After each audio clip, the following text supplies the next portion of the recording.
story to tell you. When I was a little younger, well, not that young, when I was in 7th grade, it was on a snowy day like this, so remind me of my snowy time. And my school had a fire drill. And during fire drill, you were not supposed to talk. And so we went on a 5V lineup, and then we went outside, and everybody went and did the line and came back, and the teacher said, asked us a question, did anyone talk in line? And everyone raised their hand, except me. I said I didn't talk. But I didn't tell the truth. I was telling a lie because I didn't want to get in trouble. So I told the teacher a lie that I didn't talk.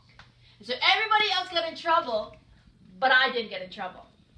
And but you know what's wrong with me? I felt guilty the whole day because I told a lie. So, what lesson did I learn in there? To tell the truth. To tell the truth. Yeah. To not lie. Yeah. So, okay, today I'm going to tell you a story, and it's a story from the story from the Bible, and this story happens a long time ago, but it is God's story, and we are part of God's story. Okay, so Daniel is a servant in a kingdom. The king name is King Darius. And Daniel was not an ordinary servant. Okay, he works in the kingdom, where in the king castle. So he has great quality about him. He has things about him that is really good. That people respect him. People notice things that he obey the law and the rule. And so when the king noticed that, the king put him not just above 120 satrap like prince, but he put them over all the 120 people, so that he's on top of all the prince. So he take care of them, and he makes sure he knows what they're going on in their life. And so, and the administrator that was working with him, he was working with them as well. And the thing is, the people were jealous of him.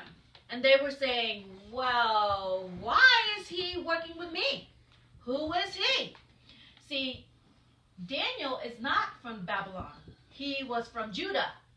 And in Judah, the people of God was taken from their country to Babylon because they didn't obey God. Because they didn't obey God, they didn't do what God asked them to do. God allowed other countries to take over their country. So now Daniel is in that country. He's living in that country.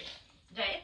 And Daniel, when he came to Babylon, he made a choice in his life. He said, I might be in a different country.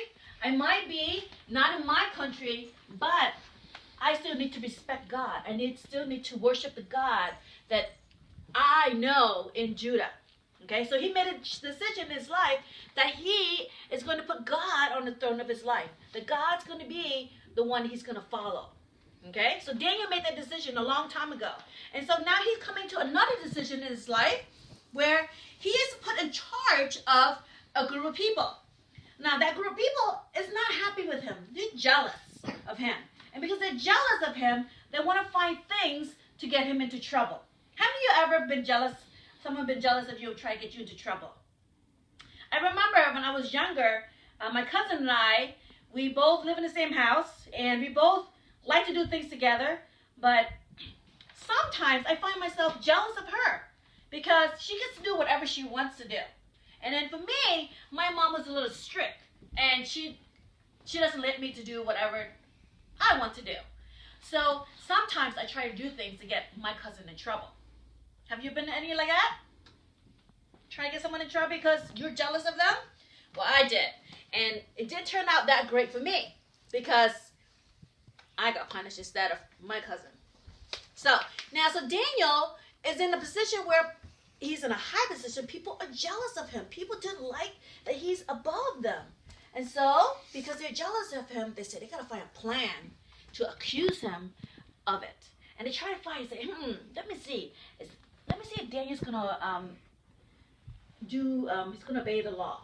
So Daniel's obey the law. Daniel's always doing what is right. I can't seem to find anything wrong with Daniel, because Daniel always wanted to do what's right. But you remember, what did Daniel decide in the beginning? That he'll believe in God and put God on the throne. Yeah, he believed that he decided himself first, that when he decided in the beginning he's going to put God on the throne of his life, that he's going to do whatever he do, he's going to please God. He's not going to please himself. And so the decision he makes matter with him. It affects him now that he's older. He's an older man now. He's not young anymore. He's in his about 80 years old. So he is an older man. And so he decides that he can continue that because he's seen God's hands in his life. He's have God take care of him. And so they couldn't find any fault against him. And because they can't find any fault against him, it says here in Daniel chapter 6, in chapter 6, we're going to read verse 5. It says, finally, these men said, we will never find any bias for charges against this man Daniel, unless it has something to do with the law of his God. What is they saying there? They're saying that, well, we can't find any fault about him, but let's find something about his relationship with God. What is he doing? Maybe something about him and his God. Then we can catch him. So, these people can't just do it by themselves. They can't just be jealous and just say, oh, I'm jealous of him. But it says that he found groups of people. They have groups of people that go to the king, and they brought this before the king. And they said to the king, they say, may King Darius live forever. I said to the king, he said, King Darius, you are a great king. You are a king that should be honored, should be praised. And Darius, what did Darius think? King Darius said, yeah. He shows what? He's prideful, right? He said, yeah, it's me. You should worship me. I'm good. I'm all that. So the people, the satrap, the administrator, try to get into on the King Darius side, make him make a law. And say, why King Darius, why don't you make a law and only allow people only worship you, Darius, and not worship anybody else for 30 days? Because what was their plan? To make him worship God. To make Daniel do the wrong thing and worship his God. Right? And so they try to find every way. And so they said, King Darius, why don't you make this law? And so because he was so prideful of himself, he said, okay, let's make this law. Only worship me for 30 days and no one else. And it says here, what happened if you don't? It says that, so the king decreed a law, and, let me read this. It says, Your Majesty, okay, it said, let me see, anyone who prays to any god is human during the next 30 days, except to you, Your Majesty, shall be thrown into the lion's den. So if they don't worship the king, if they don't obey the king law, what would happen to them?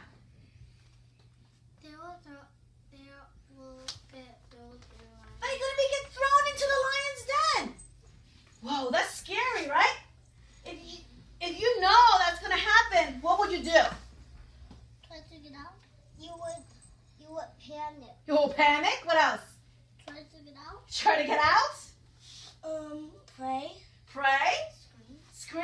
Okay, so what? So they made this law, and they said, if you don't obey the king's law, this is what's going to happen to you. You're going to get thrown into the lion's den. So the king put the decree into writing. So he made it into writing, and he signed it, and put his seal on. He said, if you don't do it, this is what's going to happen to you.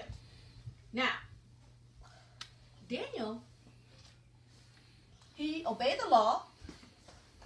He wants to do what is right. But who does he trust more? Who does he obey more? God. He obeyed God more because who has more power over him? God. God has more power over him. So it said here, now Daniel learned that the decree had been published. So that meant, was it he's like, oh, I didn't know that. Did he say that? No, he said that he learned, so he know about the law. But did it stop him? No. It didn't stop him. That's, this amazing thing is he knows the law, he knows the punishment, but he did not stop him. The people in China, they know that if they worship God, you know what the punishment is? Is that they have to go to jail, they have to die. But the people in China did not stop. They continue to worship God and do what is important to God. And even though some of them had to die, some of them had to go to jail, but who they put first in their life? God. Because they know that God will be with them, even though they have to die, but God is their God. Okay, so Daniel knew that this is going to happen. And Daniel, this is funny, it said that he went home to his upstairs room, and where the window opened, he didn't go to something close and said, oh, I'm going to hide myself so nobody can see me, I won't get in trouble. He didn't do that. He said that he went upstairs where the window opened toward Jerusalem 3 times a day. He got down on his knee and he prayed, giving thanks to his God, just as he had done before. What did he do? He continued to pray God. He continued to do, he knew what the punishment would be, but he knew that God will be with him and that God will protect him. Even though if he had to be thrown to the lion's den, still, God is the God of his life. And he already made that decision. So in the beginning of time, came to Babylon, that he's going to put God's first.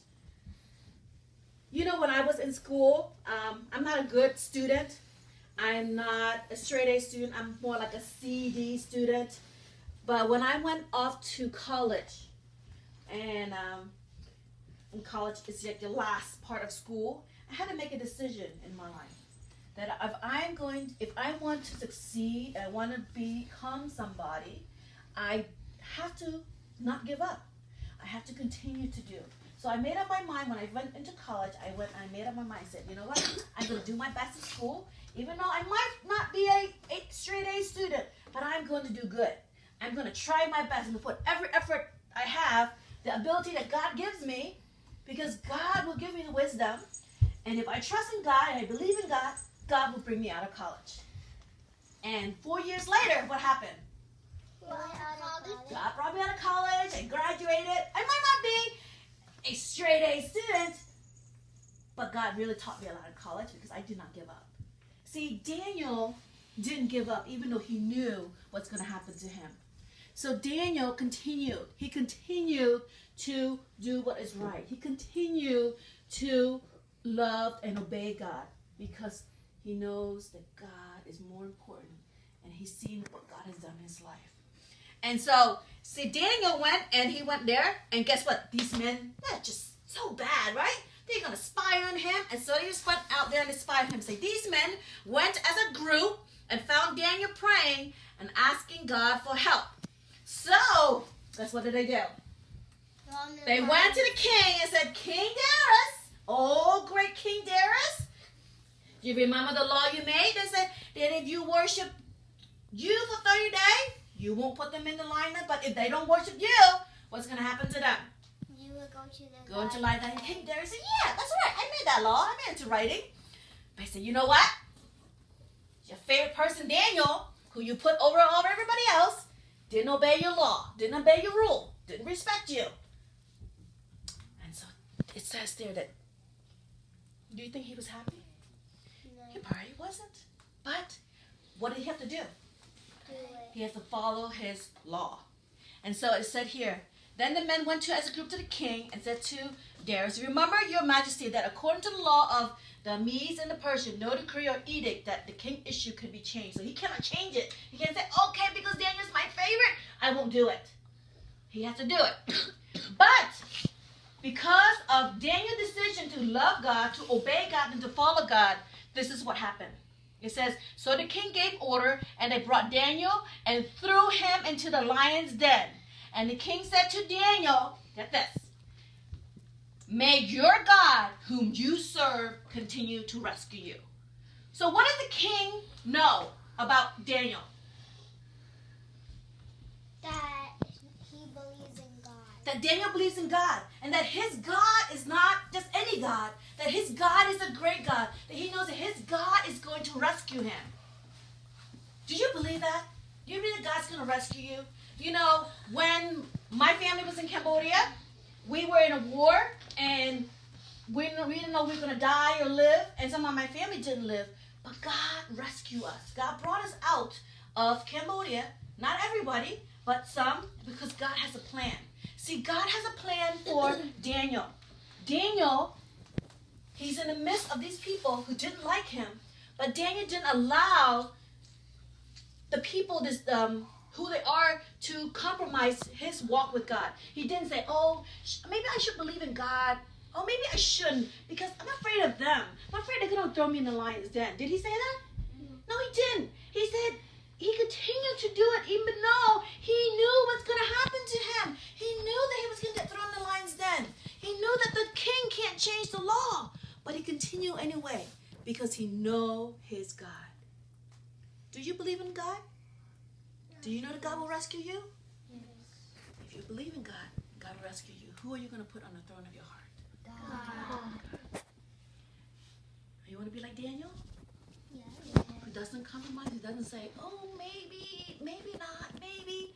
Or you want to be like Daniel and says, I'm going to do what is right. Do you want to do what is right? Yes. Yes. I want to do what's right too. Okay, let's pray. Okay. Dear Jesus, I thank you for today. I thank you for your word. I thank you for what you're teaching me and teaching your kids.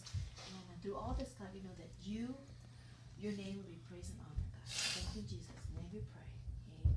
Amen. Amen.